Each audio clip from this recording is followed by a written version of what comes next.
What is going on, y'all? It is the Caveman back at it again with another video, and in today's video we are attacking the southern part of the NFC, home of the reigning Super Bowl champions, the Tampa Bay Buccaneers. I really don't think there's much of an intro needed for these prediction videos at this point in time, right? They're pretty straightforward. I'm just going through each division, going through each team and their schedule, giving you my record prediction for them in 2021. I think it's pretty self-explanatory. I think we can just hop right into it. But of course, before we do that, Mott's applesauce. Eat your Mott's applesauce. Be sure if you're ever hungry, thirsty, whatever it might be, Mott's applesauce will do the satisfying that you are looking to satisfy, if that even makes sense. Just eat your damn Mott's. You have the Caveman guarantee. Alrighty, so per usual, I'm going to scooch right on over so I can fit the schedules right up beside my head. And we're going to start at the bottom of this NFC South barrel with the Atlanta Falcons. I'm going to say this right off the bat. I don't even really agree with my own prediction here, and I'm going to tell you why. Obviously, we're getting pretty deep into this series, therefore I've already covered a lot of the different matchups that the Atlanta Falcons have on their schedule. For example, the game that the Falcons have against the Jets, I went over the AFC East a long time ago. Therefore, I already talked about how I have the Falcons beating the Jets in that video first. And for some reason, when I was going through all of these different videos, doing all these predictions for the other divisions,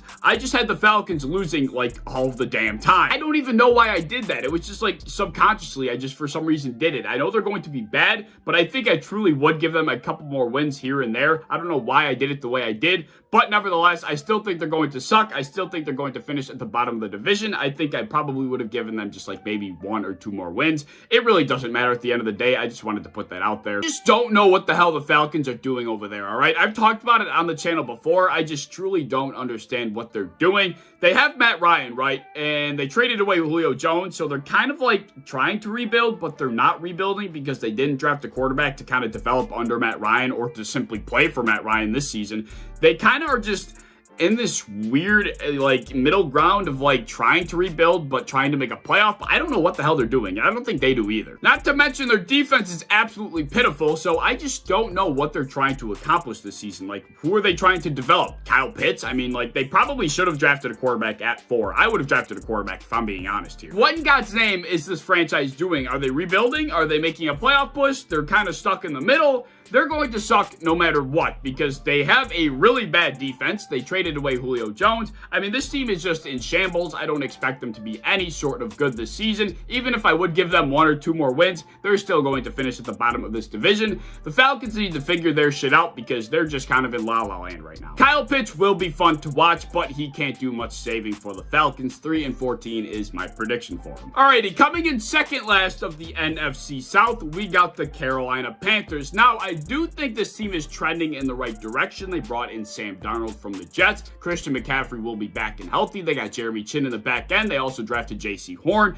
This team is definitely trending upward. I'm actually relatively excited to see what this team has to offer because I truly don't know if they're going to be average or if they're going to be below average, if they're going to be terrible. I don't really know what to expect. I'm hoping that they're going to be a decent team because I think Sam Darnold deserves to have a better shot than what he got over in New York. Sam Darnold was stuck with the Jets, and I think he showed flashes of ability to be a good NFL quarterback. He just got a bad rap for playing for the Jets. That's just how it is. When you play for the Jets, that's what's going to happen. I think that Sam Darnold is going to be able to revive his career with the Carolina Panthers. He's going to be able to find his identity in the NFL. He's got a pretty good offense around him, especially compared to what he had over in New York. I hope he's able to prove himself. I don't think the Carolina Panthers are going to make a humongous leap from last season to this season, but I think those 2 more wins are going to be indicative of what's to come. Doing predictions for a team like this is really kind of tough because, like I said, I don't know what to expect from the Panthers. I know what I hope I'm expecting, but that doesn't mean that's what's going to happen. So truthfully, some of these games that were kind of like 50-50 in my head are just simply guesses because they're just toss-ups. I just don't know what to expect.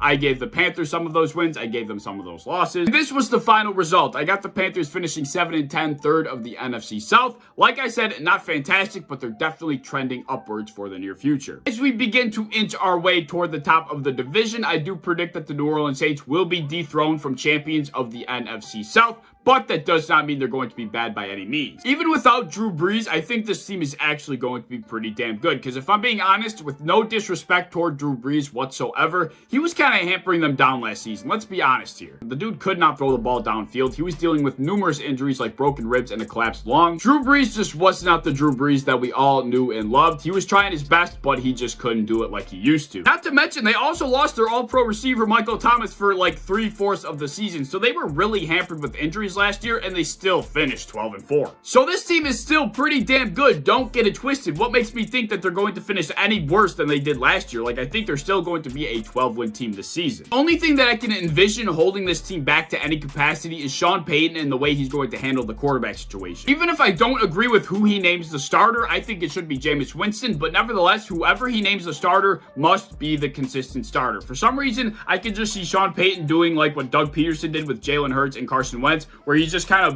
taking one out and putting the other in depending on the play, just kind of fooling around with Jameis Winston and Taysom Hill at the same time. I think that's just a recipe for disaster. Whoever you pick must be your guy, and you have to roll with him until he really starts to struggle. I hate when, head coaches decide to put one quarterback in here and then another quarterback for the, the next player. They just kind of switch them out back and forth. I think that's a recipe for disaster. If he does that, that can be in trouble. But assuming he doesn't, no matter who's at quarterback, as long as they run the offense through the ground game of Alvin Kamara, this team is going to be perfectly golden. I personally would start Jameis Winston because I think Taysom Hill just is not as good of a quarterback, to be quite honest. Also, I think he takes away from what Alvin Kamara does on the ground because Taysom Hill runs so damn much. So I would simply just have Jameis Winston play almost like a Kirk Cousins role, right? And what I mean by that is just having Jameis Winston throw the occasional play action pass, throw the occasional pass out of single back, and then you just have the rest of the offense flow through Alvin Kamara. I think it's that simple. Just like what the Vikings do with Dalvin Cook and their all-star receivers, I think the Saints could almost emulate that same sort of offense. If this is the case, I do predict the Saints to have a pretty damn good season and still be one of the biggest threats to the Buccaneers in the NFC this season, finishing at 12-5.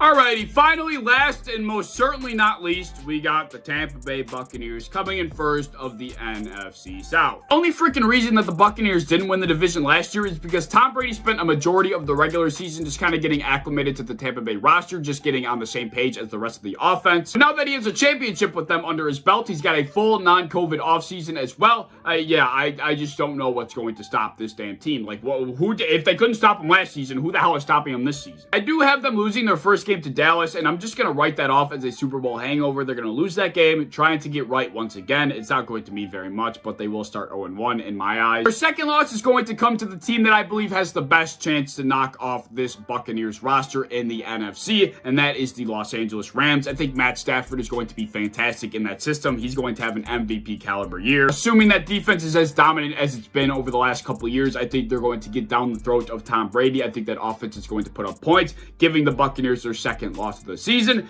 Then their third loss coming to the Washington football team, getting their damn revenge after what happened in that wild card game. I wanted so bad for Taylor Heineke to pull out that win. That would have been just absolutely fantastic.